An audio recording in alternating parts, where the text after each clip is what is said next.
Hey guys, as we've talked about, we want to start releasing content more regularly. We're aiming for at least one video a week, and we want to try out some new formats. So for this one, I've decided to go over all the hands I played, all the interesting hands at least that I played on the Lodge live stream that I was on a few months ago. I haven't looked at any of this footage in a while. I haven't looked at it basically since I played. So it'll be interesting to just see if I still remember what I was thinking and if my thoughts have changed at all, and if I'd play it differently now. But yeah, if you like this content, make sure to hit the like and subscribe buttons so you can stay up to date, and feel free to give us reviews in the comments if you want more of this content or if you have any other suggestions. The first hand we're looking at is we're actually playing the stand-up game, and I'm one of the few people left standing. So the stand-up game, if you're not familiar with it basically everyone stands, and then if you win a pot you get to sit down, and the last person standing has to pay a bounty to everyone else. I think it's like $300 each. So I'm even more incentivized to try and win this pot because, not only do I win the money that's out there, but I save myself $300 a head on top of that. So yeah, we end up 3-betting against Chad's open. Mariano overcalls the small blind with 7-6 suited, and we flop a pretty good flop. We end up betting 1.1 into 2.5, so it's a bit bigger than what I would typically do heads up. But basically on this board, I'm gonna see bet a slightly less often multi-way. And so I'm just going to size up slightly. I still don't think I want to use big sizes, but somewhere around like 40% is pretty reasonable here. And obviously we flopped pretty good. We had a backdoor flush on the draw on the flop and open-ended straight draw and an overcard. And once my opponent check calls, I decided to just keep barreling this turn, and I go for a pretty big size. I end up betting 4 into 4.7. Just really trying to put hands like this in a tough spot when he gets here with a 10 or pocket 9s or even pocket jacks, ace 4, whatever he might get to the turn with. Just want to keep applying pressure. I have a hand that can definitely go all in on a lot of rivers. This hand can't always blast off, but obviously club rivers are good. We're gonna get to check back on a jack, potentially value bet a king depending on our thoughts of our opponent and how thin we can go on river. But yeah, so we'll win this pot a fair amount. Fortunately for us, we do get to fold on the turn, and if you win the stand-up game, you do have to show your hand. So we end up taking down a nice pot, and we save ourselves the $300 stand-up game fee. The next hand, we're playing a straddle, so it's the whole time we were there. It was 25, 50, 100. Sometimes we would add on the 200. So I decided to open up the 5-4 of clubs to 3.5x from the small blind. There's also a small blind bounty, which is somewhat of note. Doug loves to play these like little meta games. Side note, obviously I do some work for Upswing, so I guess Doug is technically my boss. I haven't really worked for anyone in a while, so you could say this was like my chance to stick it to the man. I haven't really got to be in a situation like this, so it was my chance to try and battle with Doug, and we play some interesting pots this session for sure. This is definitely one of them. So he's 3-betting me pretty wide here with the king 2 off. I'm not sure if this is in part. He obviously gets to 3-bet some junk in the big blind, but this is typically a bit weaker than you might 3-bet. You do use some offsuit king X. But usually you're looking at like king 5 off, king 6 off, king 7 off, that type of stuff. King 2 is a little wide. Could be the fact that maybe he thinks I'm V-pipping wider because of the money on the button. If you win the pot in the small blind, you win that whole small blind bounty. So there's some extra money there up for grabs. So I do raise. Doug 3-bets me and I defend. We flop a double gutter on this flop. This is a board we're going to want to check raise pretty aggressively because all of his big cards have missed. We're going to have 8s and 6s probably more than he'll probably 3-bet 8s here, but 6s and deuces are not going to be a big part of his 3-bet range. He's also not really going to 3-bet hands like 8-6 suited, which I still could have at this depth. And then I have hands like this, and then I still have 9s, 10s, jacks. I'm mainly going to be 4-betting queens plus, but jacks and 10s are going to mix. So yeah, we go for the check raise, and we bang off the 3 on the turn. So at 100 big blinds deep, I would just mainly bet this because we don't really need a hand of this strength in our check raise check line. And we can also we don't even need to use huge sizes to get the stacks in. But in this spot, if I'm betting this turn in this scenario, I can either go for a check raise block or a check raise big bet. So I can have 2 sizes. Either I'm repping a very polar range and I want to use a really big size, or I'm repping more like the 9s, 10s, ace 8, like that portion of my range, even a hand like 6-5 suited. I did decide to check in part because we're deeper, you can see there's still like 3x pot behind, a bit over. And I thought Doug, Doug likes to fight for pots. I thought he might float me even wider. Like, he's definitely not going to overfold flop, so he'll get to the turn with a lot of hands that are complete air on this turn. So I wanted to give him the chance to stab, and then obviously if he has value, he's going to bet, and I give my chance the opportunity to double check raise, and then play for stacks on the river. So I thought, yeah, there's a pretty good chance. And then if he has hands like this, if I go for the polar strategy on the turn, he's often going to fold hands like this. I didn't necessarily think he had king 2 off, but he's going to have hands like ace 6 off, ace 2 off, potentially, like those type of candidates. And so those might fold turn if I go for a big size for sure. So I thought I could go for the check raise. But when I whiff and I get to this river, I'm going to have some 3x that get to this line. Not a ton, but hands like ace 3 suited, potentially hand like 4-3 suited if I'm really playing splashy. And so when I get to this river, I end up betting 2x pot because I think I can bet pretty thin for a big size. I think when Doug checks the turn, he's definitely going to have some good hands in his check back range. Like, he comes from a heads up background, so he knows that you can't only check weak hands. But this 2x pot is probably not the size he's expecting in this line. It's definitely in there. Actually, I think like in theory we can have shoves on this river, but I thought that might be a bit big for the situation. So I thought like 2x pot is a pretty reasonable big bet here. I can go, if I get here with a 3, if I get here with any boat that went for the double check raise, if I have a hand like 5-4, obviously. And then I think even hands like ace 8, pocket 9s, pocket 10s. Ace 8's a little thin because obviously we want him to have some like 8x. But yeah, like if we have pocket 9s, pocket 10s, pocket jacks that decided to go for check raise check, those hands are definitely good enough to go for this size. And then if we can go for this size with that thin of a range, then it's pretty easy to just mix in like a bunch of bluffs. And we really put his range in a tough spot. I think Doug will do a good job of giving himself calls in this river, and he'll also be able to make calls with some more speculative hands like this. But I think in general, this is like a pretty good line with both value and bluffs in spots like this. And Doug initially at some point says like he thinks his combo is very good and he should call half the time, fold half the time. But then he gets to a point where he basically says like, but actually his combo is too good. And like for people who haven't played a lot, especially of like wide range spots, like Doug really, this is probably one of his biggest strengths is he's played a lot of big pots with speculative holdings coming from a heads up background. So he just thought like the idea that his deuce blocks only value, right? I'm never going to be bluffing with a 2, but I got to have a hand like pocket 2s in this line. And I don't really have a king in my bluffing range. So his king is pretty good because it unblocks bluffs. A lot of my bluffs in this line are going to more come from like jack highs, queen highs, maybe some 10 highs. So he doesn't have a 9. A lot of my bluffs are going to be hands like, queen 9, jack 9 that check raise and then whiff the turn and decided to give up, but then get this river and decide to, go for the big bet, blocking some of his, pocket 9s or 8-9, like the hands that he kind of has to call. So he ends up finding the call and we scoop a pretty big pot.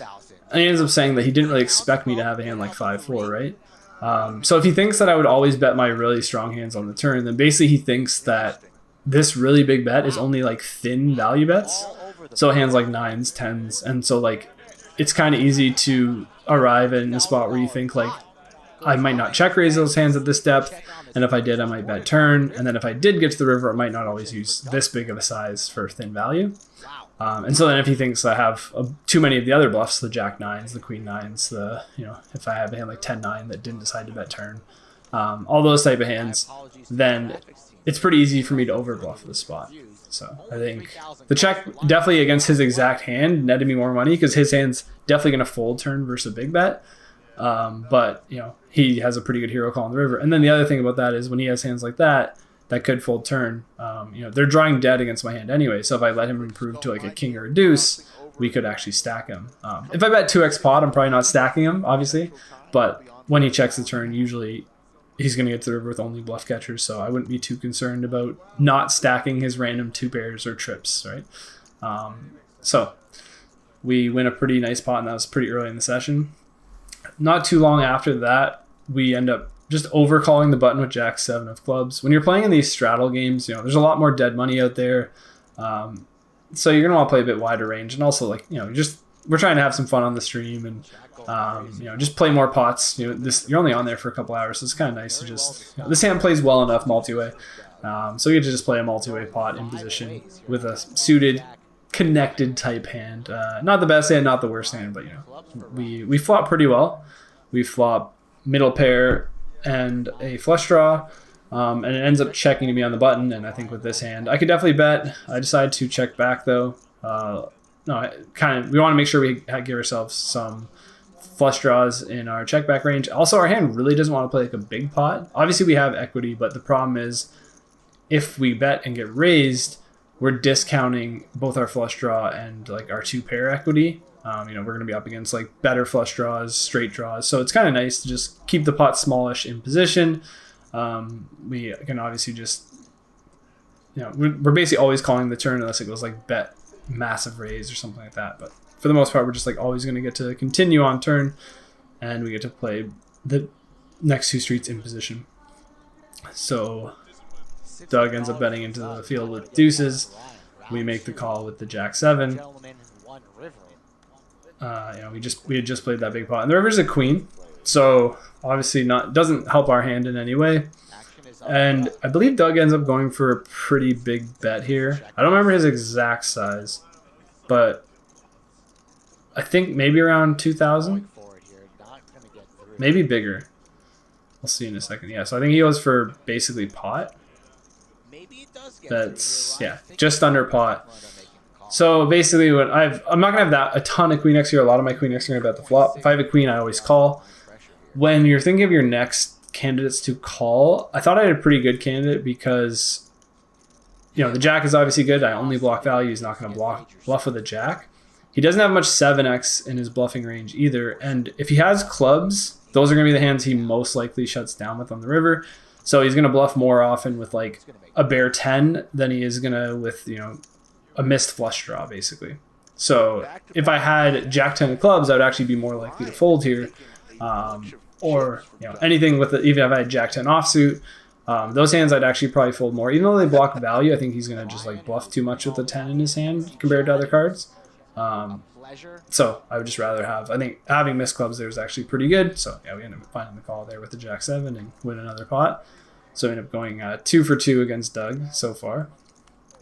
A few hands later, he's coming after us again. We make a early position open, and he 3-bets us with the King-9 suited. So yeah, like the whole idea was for me, I'm supposed to be the one sticking it to the man. This is my chance to come after my boss. But actually, he just keeps 3-betting me. This time with a more appropriate holding than the King-2 offsuit. Definitely like, a looser 3-bet. It's King-9 suited versus like an early-ish position open, but like definitely a lot more reasonable. Suited King in position at this depth is going to play pretty well, and we have a suited ace out of position. It's also going to play pretty well. And we flop pretty good. We flop top pair, decent kicker, backdoor flush draw. We're obviously very deep here. We're playing like 400 big blinds effective out of position, so I don't think this hand might at 100 big blinds definitely would find some raises. I think at this depth we're going to want to proceed pretty cautiously with a hand like this. We do improve to a backdoor flush draw, but like we don't turn a lot of nut outs aside from a club. So I actually might want to check raise a hand like ace-4 of clubs more often than I'd want to check raise ace-10 of clubs. Because like the difference between ace-4 and ace-10 is pretty insignificant. He's not going to have kickers between a 4 and a 10. So the kicker won't really make much of a difference. So we'd rather just check raise hands that make more nut equity on the turn. So with a 4 at least we can turn a deuce, a 3 to go with the flush draw, that type of thing. Whereas this, we never turn a straight draw with this hand. So even ace-7 of clubs, ace-8 of clubs if we had those. So I think ace-10 of clubs actually we're just mainly going to check call. We're going to be check calling here with that type of hand. Some 9x. Versus small size, we're going to have to call, just some pairs and stuff like that. But we're going to have to fold a fair amount on this flop just because very good board for the in-position 3-better, and we just don't have a ton of great continues. So we do turn a flush draw, and again, Doug, this is what we were looking for when we had the 5-4, and we went for the check raise check. Doug goes for a big bet. Obviously, he has 2-pair here, but this is kind of the size I would expect at this depth in position, somewhere around pot or bigger. So obviously, our hand versus this size is just always going to be a call. This hand becomes even better than a hand like ace queen. Like although we might chop against value with a hand like ace queen because he could have ace queen himself. Against the rest of his range, we just have way more equity with a hand like this.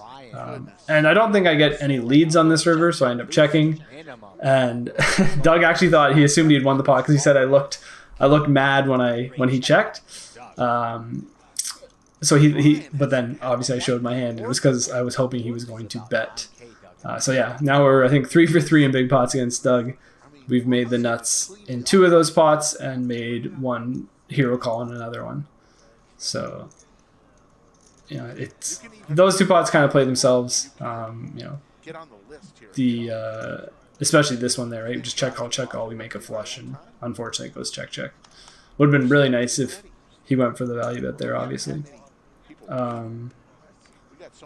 So this hand I don't remember. Let's see how it starts out. This might be the one where, oh yeah, Mariano 3 bets. So it goes raise under the gun. And I think the 200's on for this one. So yeah, there's 2 straddles here. So it's actually, we're playing 100, 200, sorry, 50, 100, 25, 50, 100, 200. So driver opens, gets 3 bet by Mariano to 1.2k. I come in with the cold 4 bet.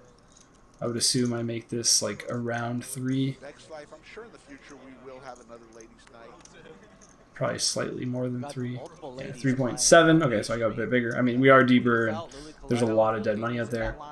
And then the next player to act, Anthony, someone I'd never played with before, wakes up with queens. Obviously in game, I did not know he had queens, but you know, he ends up coming in with the cold 5 bet shove. So we are like, in theory, we're definitely a bit shallower here because the 200's on, right? So because the 200 big blind is on, or the $200 straddle is on, we're way less effective. Like technically, he only has 70 big blinds then, right? And I've already put in 3.7k. So I'm calling 50 big blinds. So really, like, it's not, my price is really good for the spot. It's not that much more money. I've already put in 3.7 and I have to call like 10 more. So pretty good price. The problem with this spot is ranges are so narrow. Like, it's gone under the gun open, obviously in a straddle game, a double straddle game.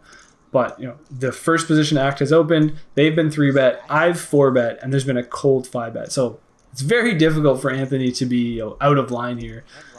He would have to be doing something pretty crazy here with like ace 5 suited, or, you know, even a hand like ace queen or something like that, right? And so, not knowing anything about him, I just kind of assumed these ranges are just far too tight.